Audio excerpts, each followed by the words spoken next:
Awesome. Oh, can you like probably when we hit like 30 minutes, 15 minutes, and then 15 minutes give me enough so I can like, you know, figure out what I'm doing, because it's like a big paper and I'm gonna have to cut it as I go along. So what would you prefer in terms of kind of acknowledgement? Just, hey, 30 minutes, 15 minutes? Yeah. Okay. Just, yeah. I don't want to be rude to interrupt, but I got you. No, yeah. Just say, Rinaldo, you're halfway. Got Rinaldo, you. you're halfway. You got another half to go. And then, you know, I'll take it from there. Sounds good. Welcome, welcome, welcome. I see we have about 60 folk in the chat already. We'll give it about another minute before we fully begin. We are happy to have you all with us for this afternoon, evening.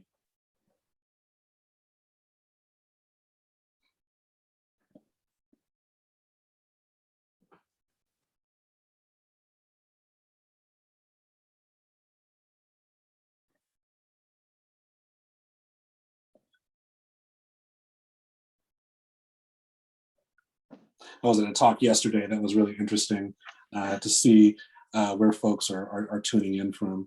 I'm currently based in Houston, Texas, and I know Maria's in Lafayette and Rinaldo in Toronto. So if you can use the chat, let us know where you're coming to us at. And I'll go ahead and begin by introducing myself. My name is Theodore Foster. I'm an assistant professor of African American history at the University of Louisiana Lafayette. This is the 6th and final Black Studies speaker talk, contributing to our Black Studies within and beyond crisis working group that makes space for UL students, faculty, and staff to more critically engage with the work of Black study and the field of Black studies. To begin, I'd like to thank our sponsors, the UL College of Liberal Arts, UL Department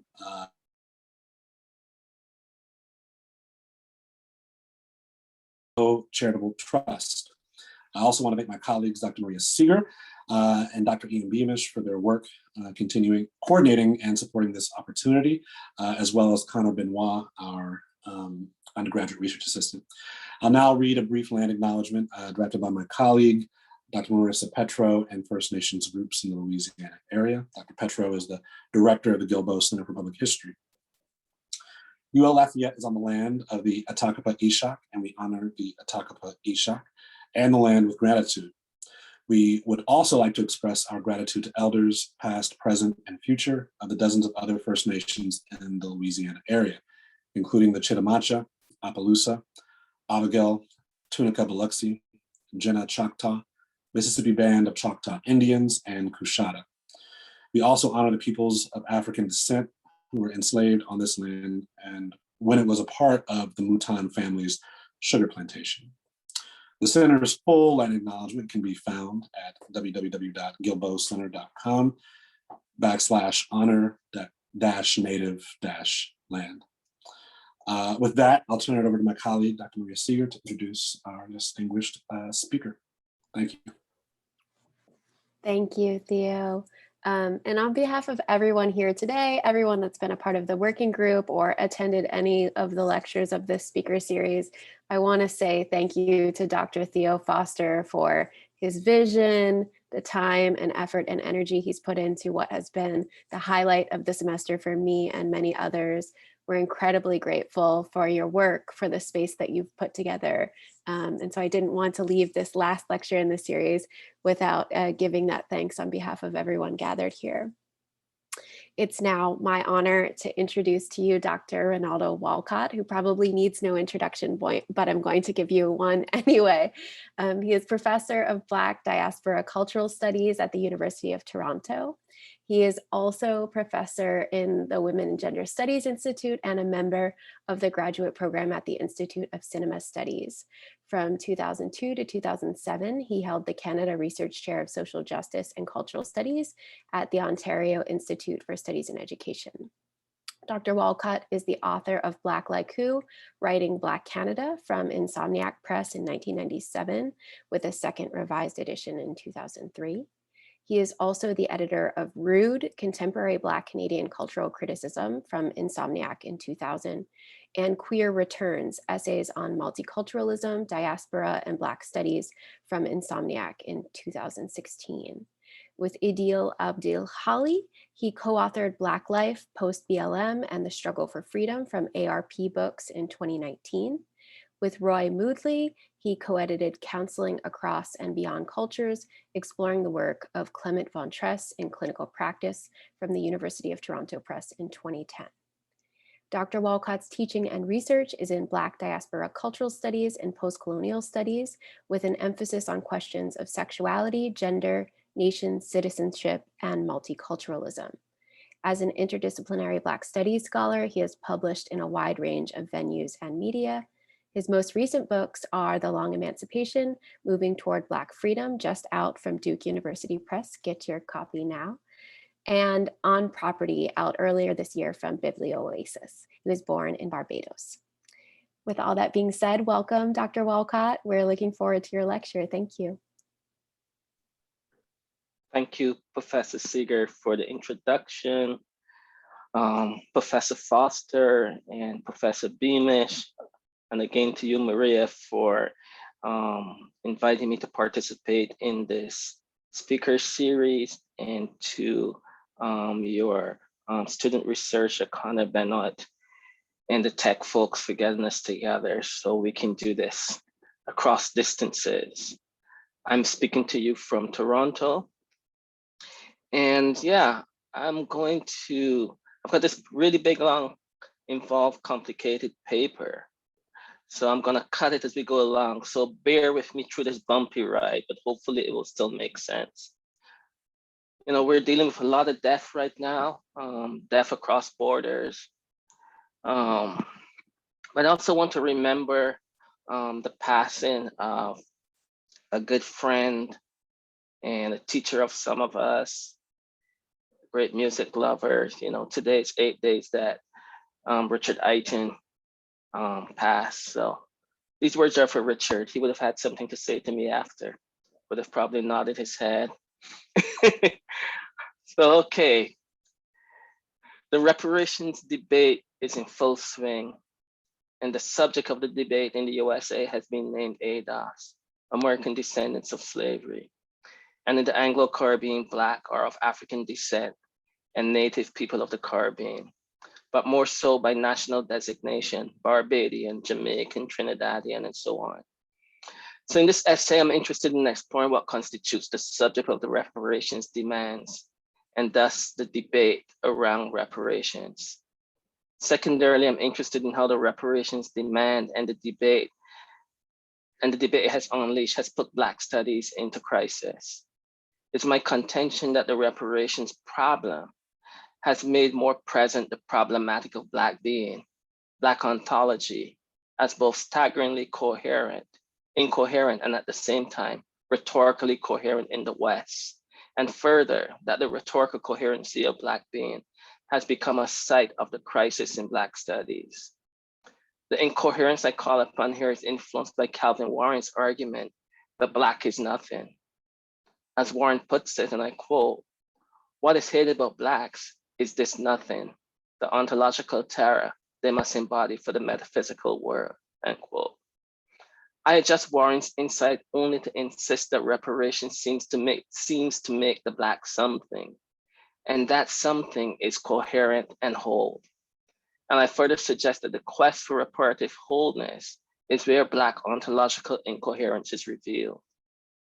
It's my argument that reparations debate and demand opens up the catastrophe that Black people emerge from and continue to live in. And further influenced by the work of Kamal Braffett and Sylvia Winter, I suggest that while reparations have been largely presented as an economic claim, that is more so one of a cultural condition. The culture of catastrophe that is constitutive of the Americas cannot be made coherent by reparations as presently conceived. But more importantly, reparations as presently demanded cannot provide the necessary ground for coming to terms with the catastrophe that transatlantic slavery unleashed in the making of the Americas and thus the creation of the West. the making of the Black, and the insistence on what is now called indigeneity. What is the nature of the Black being that emerged from this catastrophe? Paul Gilroy, in his Holberg lecture in 2019, cautioned against the turn to ontology as potentially producing an essentialism around race that might keep us mired in its most dangerous and regressive aspects. I differ in this regard because I believe an inquiry into ontology allows us to unmask essentialist claims about the coherence of ontological claims. But more pointedly, I do not believe that inquiry into the nature of Black being or the Black subject necessarily leads to racial essentialism. Ontology, as I'm going to suggest, does not have to be an essence, especially when marked as Black. So on the question of ontology, I take a different approach than Gilroy. I don't see it as a set of essences on and in bodies, but rather as a set of conditions that produce significant forms of identification among peoples. This take on Black ontology is against the grain of political ontologies understood as meant to produce noble political communities and even singular ones. What follows in this essay is conditioned by an account of slaveness, in which I suggest that globally, no Black person escapes the still unfolding consequences of the post-Columbus world. The conditions of slaveness once inaugurated are not synchronous, but disjunctive. But these conditions also shape Black life globally across geographies and histories. At the site of subjection, I have named these conditions global niggerdom, as a way to mark their repeated occurrences across multiple and different geographies and histories when we recognize them. It's my contention that global niggerdom emerges out of the conditions produced by Black slaveness and the culture of catastrophe, that such slaveness has come to mark Black people wherever they are, even when they collaborated and profited from the trade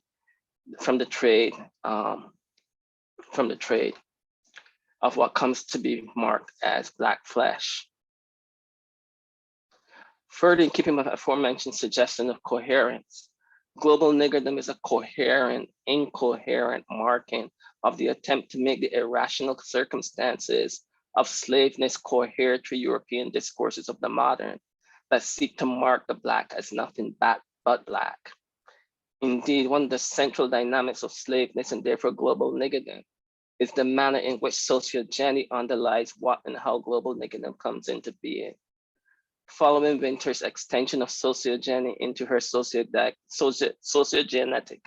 diagnosis, the global nigger must be made into the thing they say that it is. I might be clear, this is not then a Black ontology lodged in the body, in the corporeality of the Black person, but rather a claim of ontology understood as producing forms of identification predicated on how people marked as Black experience the world. So that is Sylvia Winter's sociogenetic principle, the puzzle that she offers us. The problem then for proponents of reparations as one of only economics in this view means that the Black remains in a position of subjection, even as the rhetoric of reparations suggests something else, a wholeness is possible. It is this incoherent Black ontology that reparations seeks to make coherent, and thus produce a noble Black subject or being that the remainder of this essay pursues as the crisis of Black studies. There are many elements to the crisis of Black studies at this moment.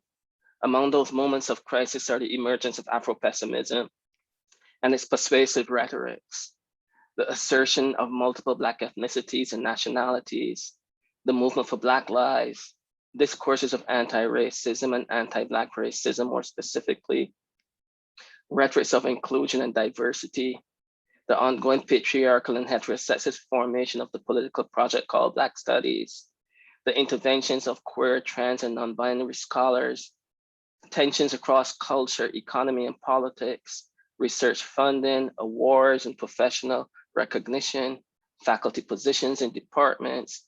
These and many other elements place Black studies in crisis, and by extension, the subject of Black studies in crisis. And of course, central to this crisis is the problem of the national in Black studies and how one might work with it and work around it. Diaspora then is a significant problem for some orientations to Black studies. Diaspora then is a significant problem for some orientations to Black studies. Indeed, my own intellectual insistence is that the nation never remains a significant problem for Black personhood, wherever it exists, and that attempts to salvage nations through something we might call a Black politics is a cause not generally worth pursuing. The New York Times 1916 project is a perfect example of the crisis as its tensions across a number of concerns. As its intentions across a number of concerns listed above, as the project cuts across the vernacular moment for Black lives and academic concerns, with Black slaveness as it seeks to write the national political project of the USA as one that not simply can include Black people, but as one that is made more perfect through that inclusion. To say that perfecting the USA as a political project through the inclusion of Black people even before the USA is actually founded is a curious and troubling political claim, is as curious a troubling political claim is to be understood as to be understood. The first Africans to the Americas were not delivered to nations as we presently know them to exist in the Americas. Our kin were delivered to stolen territories in a moment of attempted near genocide, and in some cases, actual genocide. Those Africans who were not yet Africans specifically did not arrive to the political project called the United States, or Barbados, or Jamaica. They arrived at an altogether different account of those territories that had to be destroyed so that something else could be. The reparations demand marks an origin, if you will, and this periodicity marks a certain kind of intellectual trouble for Black studies. The site, the geography, the place, the space of Virginia, English Virginia, marks a violent origin, an origin that is embedded in the story of transatlantic slavery, and one we should grapple with. But to enfold it too easily into the post-slavery nation state is to risk obscuring the complicated and complicating historical and contemporary reasons of why African or Black people remain on the move globally still. As Stuart Hall has reminded us, and I quote from Hall, migration is the joker in the globalization pack. In the new globalization, everything moves with fluidity. Capital, investment, goods, messages, images. Only labor people are supposed to stay still. Nonetheless, against the grain of the system, the second half of the 20th century and the first years of the 21st have seen an unprecedented explosion of the largely unplanned movement of peoples. I think Stuart Hall's insight can orient us in a way to think about the calls for reparations and the problem of Black movement, both historically and contemporary. The reparation debate makes it clear that access to information does not translate to living with history as an ongoing dynamic unfolding condition. Indeed, the demands for reparations seem to work with a kind of end of history narrative and the assumption that reparations will complete history. Proponents of reparations move across civic institutions and other institutions like universities, deploying knowledge and knowledge claims essential to the scaffolding of reparations demands.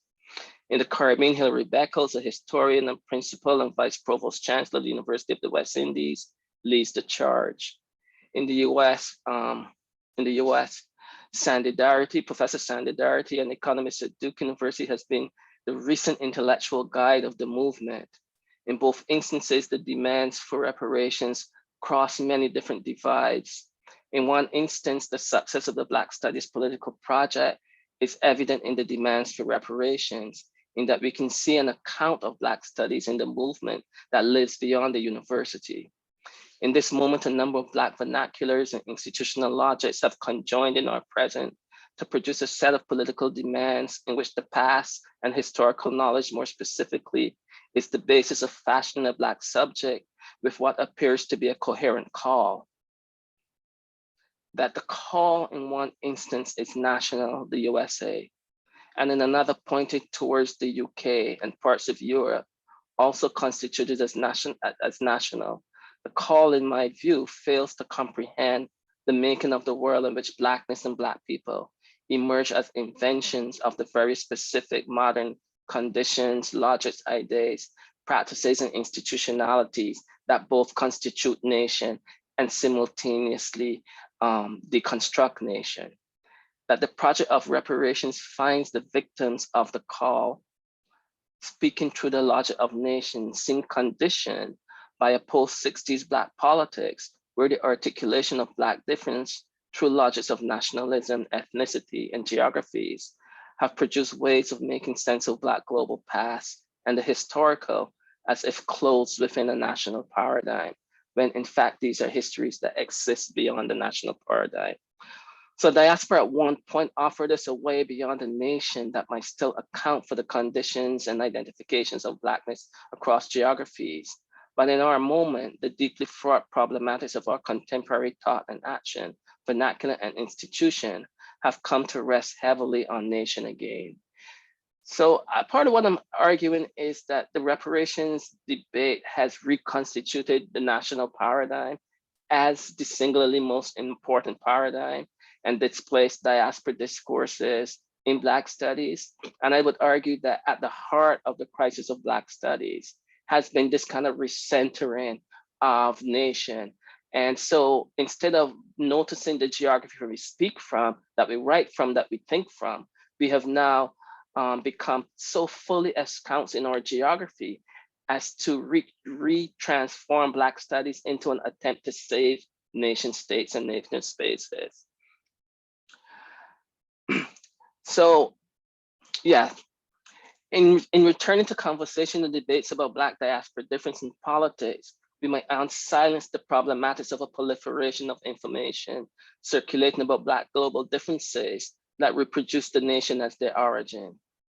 The idea of unsilencing proliferation might seem contradictory, but I'm attempting to access the silences in what I would call these loud vernaculars like social media and so on, especially those of social media and other online sources that have produced what appears to have quickly become intractable conversations about unbridgeable Black global differences. So the Black Brits, the kind of debates that you get between the Black Brits and African Americans and so on, right? Where we make the claim that we don't know each other's history, we don't know each other, we can't make sense, right?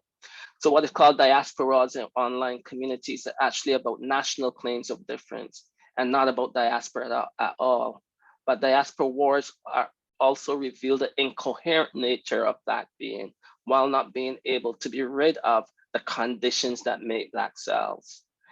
And this is really important, right? These diaspora wars, they reveal the incoherent nature of Black being, but they're never ever able to be rid of the conditions that make Black selves, because it's at the site of the conditions that we begin to see why it's the Black people identify across these geographies and histories with each other, which is very different from a claimable essence, and why I can still then work with the notion of ontology. These Black differences, often asserted through readings of something called history, now occupy a place of vernacular authority in direct relation to institutional histories and logics. Indeed, what Michel Rothschild calls retrospective significance. And this idea of retrospective significance that Trio offers us, and I'm not going to read you the whole quote, is really important to what I'm trying to do here, because part of what I'm saying is, part of what I'm arguing is that both reparations and the loud vernaculars that come to constitute the diaspora wars are dependent upon turning back to very narrow notions of historical analysis and reading to make it a significant importance in arguing for forms of national Blackness. So we see Sandy Dirty doing this all the time. He will pull up a particular atrocity that happened to African Americans as a way to make a case for why other Black people living in the US should not be considered subjects for reparations, right? So this retrospective significance that Trio offers us is a really important idea, I think, for making sense of where we're at now. You had about 21 minutes, Rinaldo. Okay.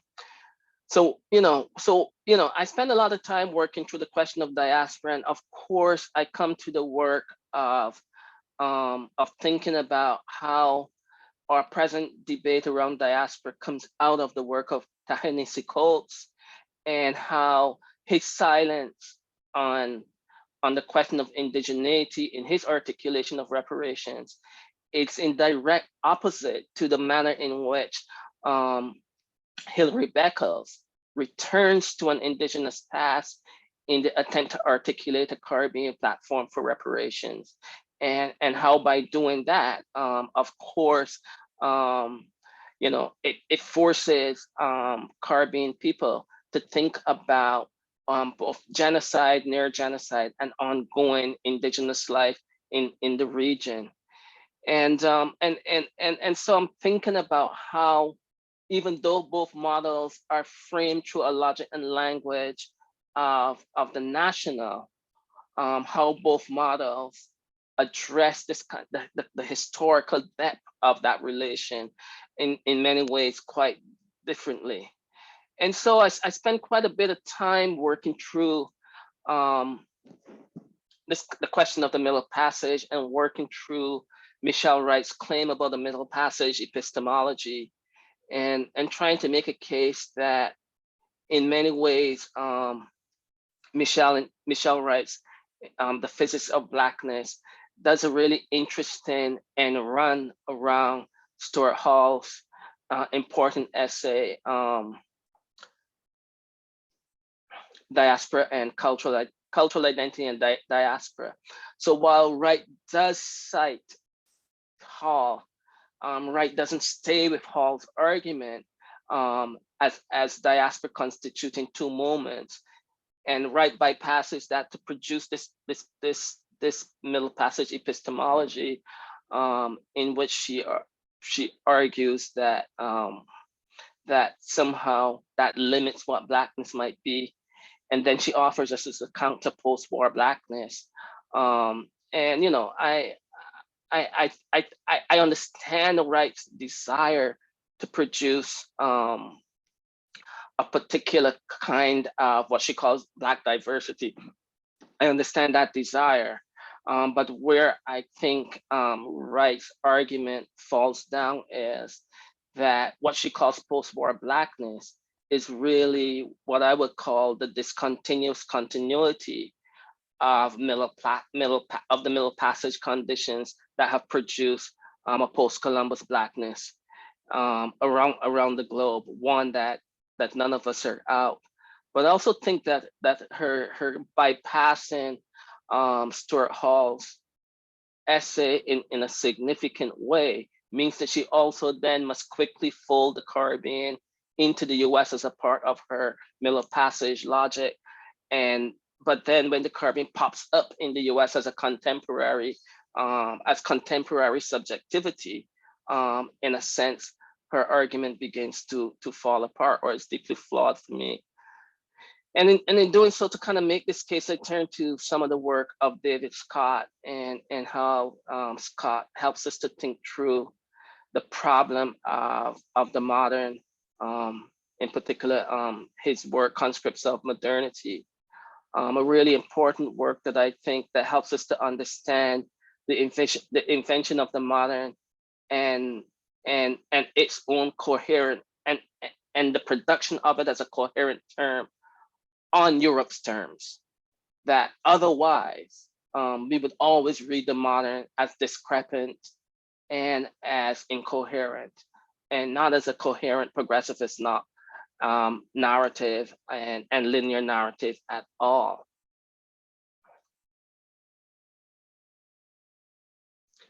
So the other move that I make in this essay is to think a lot about value, and to return to the work of Lyndon Barrett, who I keep returning to. And, again, the late Lyndon Barrett, who, that book, Seeing Double, has become really important to me. And so, reparations are a logic of value, and one founded in the movement from value to non-value to value again for Black people, right? It entirely is framed within the very logic that made Black people a thing, that made Black people a commodity. it's framed within the very logic that then says, we have emancipated you from being a thing, from being a commodity. And then it's still framed within the logic of Black people are now waste, the surplus of capital, to try to reinstantiate value in Black people again by making the claim that something called wealth disparity and therefore Black subjection would be fixed by economic reparations. So, you know, it is quite it is quite a kind of monstrous articulation of Black being as currently constituted economic reparations, truly, right? So I see this as a kind of troublesome structure, a troublesome argument, an argument about value that that Black studies has not fully grappled with. And I know right now that we all seem to love the phrase racial capital, but I think we've got to stack the phrase racial capital alongside this question of value. So when Barrett writes that value is violence, then it is not. Value is violence, then it is form. Value courts violence, then in an immediate second appearance, courting form, tries to belie its other and other in past. What we have encapsulated there to me is a really interesting account of contemporary reparations in relationship to capitalism, right? Capitalism as violence to Black being. Black beings now courting capitalism as form through economic reparations. And knowing that capitalism as violence can only but reproduce more violence. So the kind of question is, what exactly as Black people are we asking for through this language and narrative of economic reparations? To be a part of the violence, the constituting violence, the violence that constitutes us as Black people in the first instance. So it's something that I think that we have to significantly work out. Black value is a significant problem of the modern. I think it's what Lyndon Barrett helps us to think so usefully about, and therefore to extend the middle passage into time and history and periodicity, but also into accumulation and specification and quantification, into measurement, into credit, into debt, into multiplications, divisions, shares, accounting, you know, all of the routinized logics of modern life that are both embedded in Black being and embedded in the conditions that produce a Black ontology.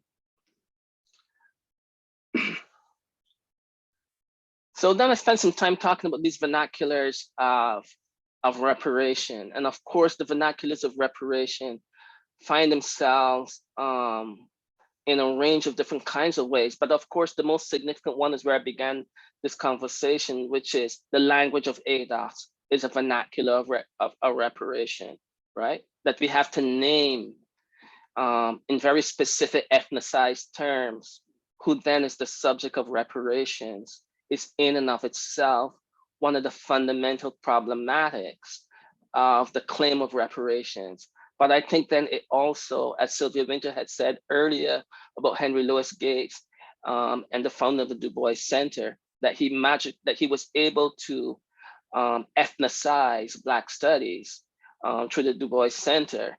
What we see is a similar kind of process here, that ADOS becomes an ethnicization of diaspora and ethnicization for the subject, the specifying subject of reparations. And therefore, in my view, produces a crisis in Black studies, right? And I spent some time talking about some of the debates around Black Brits in Hollywood as examples of this problematic. But those are examples. But where I want to conclude is by moving towards Nobani, Ada Ado-Obi Tricia Mobani's essay, My Great-Grandfather, a Nigerian Slave Trader. And this kind of genre of, this kind of small but growing genre of African confessions of involvement in the Atlantic slave trade in human flesh is to me an interesting turn. And that essay is a vernacular version of Anthropology Meets History, meets Personal Story. And in it, we're given a lesson in Igbo slaveholding prior to Atlantic slavery and after its commencement. And Nobani tells us of her family's curse for Ogogo slave trading and a ceremony enacted to cleanse the family of this curse. So it's this personal narrative of, we made wealth from trading in African flesh as Africans. And I would argue that these kinds of confessions of African collaboration with the trade in Black flesh further complicates the ethnicity-laden ADOS narrative of a nation-state specificity that is coherent as the proper subject for reparations. Indeed, both the claim directed at a specific nation and a specific people must insist on a coherence that does not exist. And to achieve it, new forms of violence must be inflicted to keep the coherence intact, right? And so a part of what I'm suggesting is that, some of the debates and conversations about reparations currently in the US context are really debates that are achieved through forms of verbal violence, if you will. So when Nobani writes, quote, I read arguments for paying reparations to descendants of American slaves and wondered whether someone might soon expect my family to contribute, end quote. The incoherence of both ADOS subjectivity is revealed, but also the limited unidirectional national status of its demands. Those in Africa who derived ongoing wealth from slavery might be placed outside late Enlightenment modern Blackness, even as their movement around the world, as subjects them to the conditions of global niggerdom. So there's this real interesting moment where a certain kind of Blackness falls out of its own accumulations in the context of transatlantic slavery, but those same people are also subject to the conditions of global niggerdom as they move around the world. And this is what I mean by I think we can still think with a notion of ontology in Black studies. The ceremony found in Nobani. You have about 9 minutes left. Okay, cool, yeah. The ceremony found in Mobani's essay ultimately takes place in, of all places, an Anglican church. After beginning with a prayer from the book of Psalms under a tree in the family's yard. I'm going to suggest that reparations now takes on the desire for a new ceremony of Blackness, an economical, socio-political attempt to break from a past that simply will not pass. Instead of resting in the incoherence of Black ontology that can only exist in a set of conditions that shift across time and space, the reparations demands proper homo economicus as the new ceremony found. Of course, this ceremony is bound to fail, given that our present economic system depends on Black subjection coherent in one moment as disposable labor, and in another moment as the only thing that can be disposable labor. So we're not just like any other reserve army of labor, right? We are both a reserve army of labor, but we are also an army of disposable labor. This is why we're so killable. Narratives like these demand a different kind of Kleinian break with Mother Africa and produce a different form of reparations, the kind Hartman enacts in Lose Your Mother. This is a reparative process that is losing the mother, that in losing the mother, the child, that is diasporic Black people, are able to both love and develop an altogether different understanding of the self. It's my contention that such a reparation fashions a new and radical Black ontology, one we cannot yet comprehend, one we cannot yet apprehend, because we remain largely still pushing against the imagined coherence of global niggerdom and its incoherent national subcategories. Homo economicus is not the kind of reparation the Kleinian, and this is Melanie Klein I'm referencing, the Kleinian model of love, guilt, and living differently that I suggest early in the essay. So early in the essay, I talk about, Melanie Klein's notion of love, guilt, and reparation in terms of how a child separates from its mother. And part of the argument that I try to make is that Black diaspora people are engaged in a similar kind of process, a process of separation. And I kind of argue that what we see in Saidiya Hartman's Lose Your Mother is that form of reparation playing itself out. So the last point I'll make here is to say that, you know, the kind of question of what constitutes scarcity, or what Sylvia Winter in another moment calls natural scarcity, the natural scarcity that produces what she calls the jobless and poverty function at a world systemic level as the chaos to our first world development societies, in as law-like a manner as the inner city's dystopia negates the behavior-orienting goal of the affluent pursuit of happiness of those of us who live in the utopian suburbs. And what Winter is really trying to get us to grapple with there is that there's this law-like practice, as she names it, that conditions a certain Black out of placeness that I've been writing about in my work continually. And on the one hand, it fashions migratory practices, but it also fashions how Black people who find themselves living in quote unquote the developed West are placed within it. And reparations by its very demands does not undo that law-like practice. That in fact, as she goes back to say, right? The dystopian negates the behavior-oriented goal even of those of us who live in the affluent, supposedly utopian suburbs of the wealthy West. So, you know, reparations then don't offer us a way out of the positioning of global Black niggerdom that is the foundation of Europeans' rejection and ejection of Black people from both the category of the human and from Europe's humanism. Thank you. Wow. Thank you very much, Rinaldo Walcott, for that offering. That was a related paper to the one you gave, the 25th of Trio, but markedly different and informed by so much that's occurred since then that I really appreciate. And for folk who are tuned in, please populate the Q&A, because I'd love to engage you all as much as possible. I have a number of comments and thoughts, but first, just to really appreciate the argument you're making and the citation of so many important thinkers in Black studies that really take the global seriously. You cited Winter, Hartman, Barrett, Hall, Trio, among others. You began with Richard Eiton, who has certainly made a huge impact on my trajectory in Black studies, if not for he is a central author in the proposal for the Black Studies PhD at Northwestern University, where I earned my PhD. Indeed, he passed or transitioned in 2013, and I entered the program in the wake of his passing. So there was so much conversation in the department and within our first years of coursework around Eiton and his work.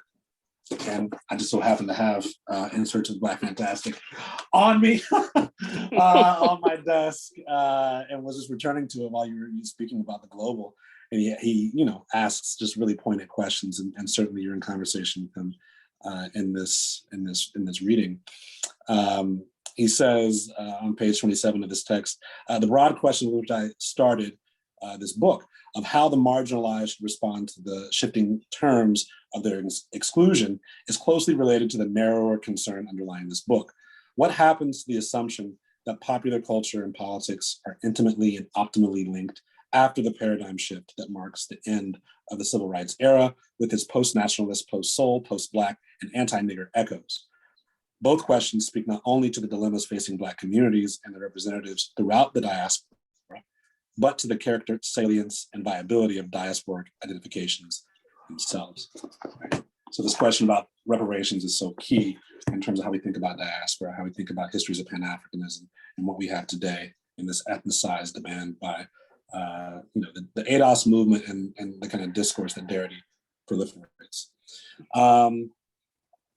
my first question is a comment you made about racial capitalism, and you turned to Lyndon Barrett for a kind of not critique, but deepening of our engagement with that concept that's largely associated with Cedric Robinson and his book Black Marxism. But we could turn to Eric Williams, among many others, for earlier iterations of a similar kind of concept, really deepening our understanding of value in slavery. So, how do you see the discourse on racial capitalism developing within Black studies and beyond Black studies in this moment, given your kind of critique about reparations in this talk?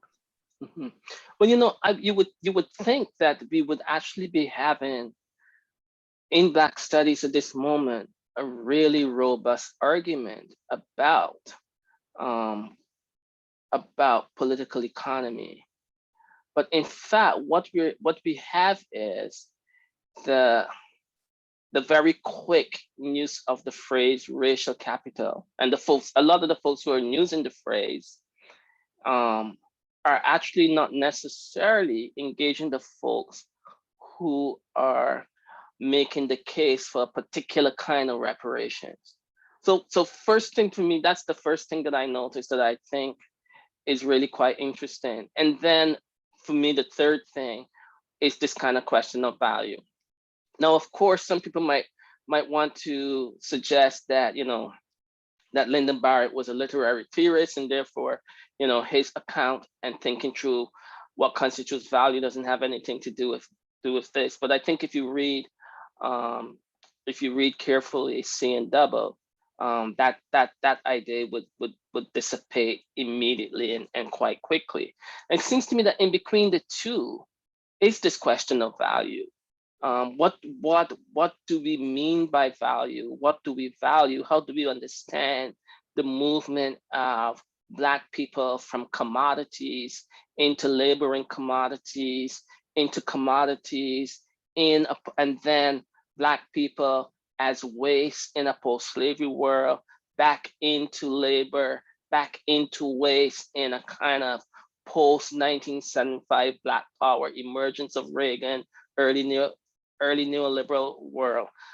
All of that to me is not, I mean, I don't want to come across as if I'm dismissing racial capitalism as a term and a way of orienting us. What I'm saying that's missing from our imposition of that term is the question of value.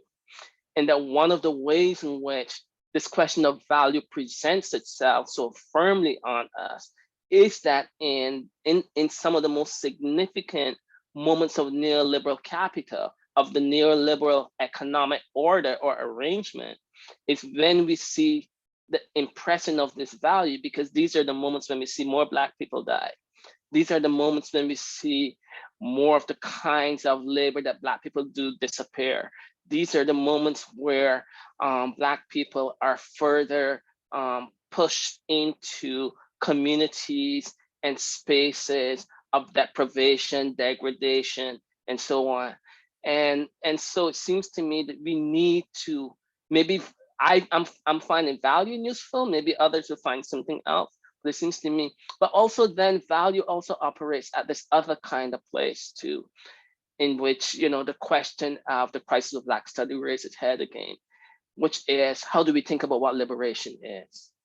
That in part, some of the crises within Black studies are our inability to really think about what liberation might be, what it might look like, and to put some flesh on the bones of what that would mean.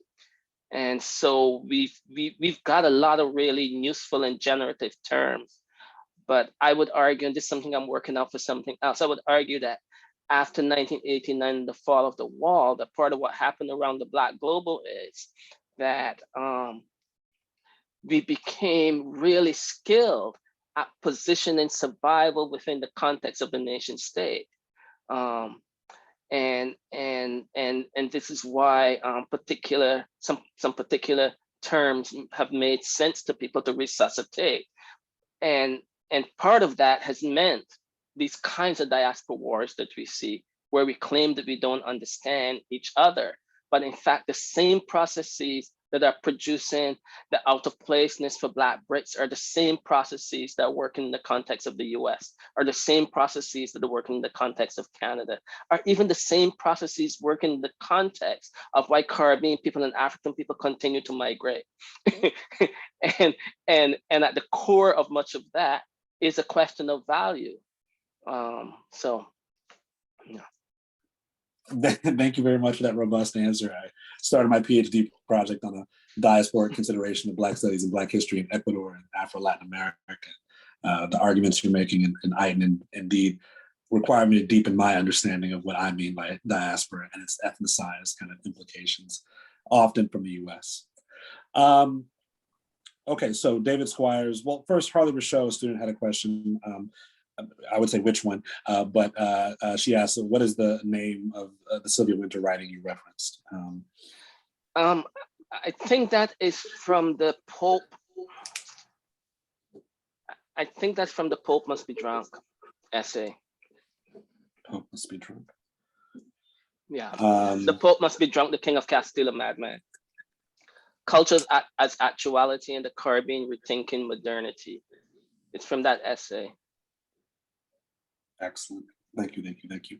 And I would encourage Harley to check out 1492 as well, along with that. David Squire asks, says, thanks for the great talk. You've given us a lot to think about regarding debates about reparations. I realize that you're thinking from a specific form of monetary reparations, especially produced by capitalistic economic systems. I wonder if it's possible to imagine reparations outside of those systems. Are non-capitalist or anti-capitalist reparations possible? Yeah, that's what thank you for the question. That's what I'm hinting at through the work of Melanie Klein. That part and through moving to Saidiya Hartman's Lose Your Mother. That what's at stake for Black people around reparations. Of course, if you get some money from a nation state, take the money, take the check, do what. But what's at stake is, for me at least, understanding reparations, to put it vulgarly, of the psychic kind. That the kinds of logics that continue to arrange how Black experience is lived globally around the world is one that requires a reparative process that is psychic alongside material and other kinds of reconstruction and remaking of the world that we inhabit. So, you know, I think a number of years ago, I wrote an essay around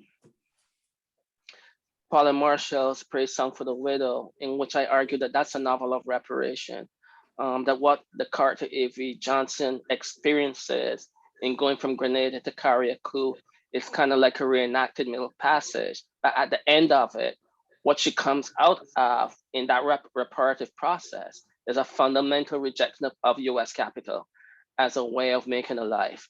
And so in this moment where reparations have been reduced to an account of an economic reckoning, it asks us then to suspend or to assume that somehow we are already a part of these polities, and that this is the last thing to fix our economic circumstances. And I'm suggesting that is the furthest from what a reparative practice might look like. Thank you, thank you. We have about 6 minutes left, and I guess 2 more questions. Both are pretty involved. I mean, one speaking to African migrants and Nigerians with the Nubani comment, and one about anti-Blackness and capital. I'll read them briefly and allow you to respond how you will. Lulu O says, Nubani is especially complicated given Nigerians too reacted negatively to the portrayal of Igbos as slaveholders given the oppression of Biafra. I'm curious, if the Black diaspora are the, quote, children of the mother, how does that place African migrants, also subject to conditions of global niggerdom, who are often the subject of ADOS rhetoric? The second question, I'll read briefly. Thank you for your time and offering a way to think deeper about property and reparations. I'm understanding anti-Blackness, this is from Brianna Simmons, as a fractalizing ontology where Blackness globally manifests in local permutations, not requiring Black people as an epidermalized difference to be present for anti-Blackness to structure space, placemaking, and people. And trying to figure what in this moment constitutes property, I'm wondering if you can speak on what capital is and what are the terms of abolishing property and capital. Mm-hmm. Yeah, those are great questions. I take the one about Nobani first. Nobani raises exactly the problem that I'm trying to get at. That an account like Nobani offers really demonstrates, on the one hand, the incoherence of Black being, and on the other hand, when subjects like Nobani move, right, they become subject to the post-Columbus conditions of global niggerdom. So on the one hand, they instantiate a subject who can be in some form, and I'm going to put this word in quotation marks, in collaboration with the slave trade.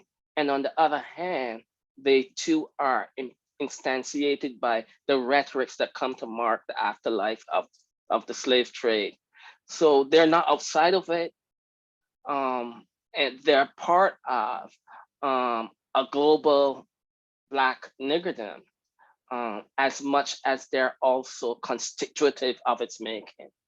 And that in and of itself makes Black being incoherent, but it also returns us to the set of conditions that make Black people identify with each other.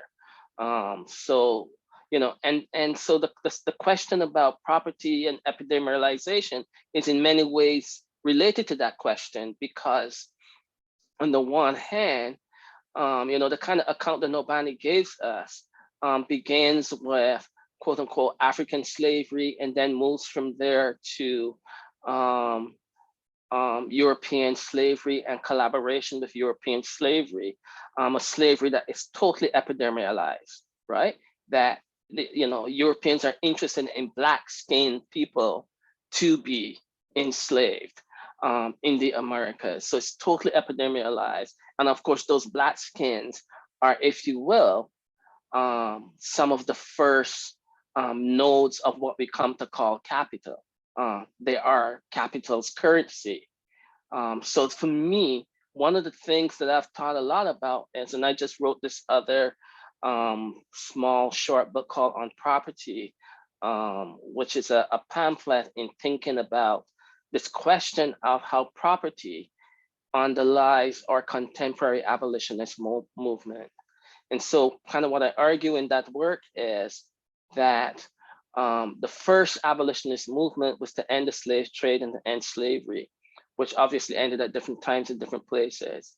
And that this long emancipation that we've been in is now characterized by this second abolitionist movement, which is largely understood to be the abolition of the police, the prison industrial complex, and so on.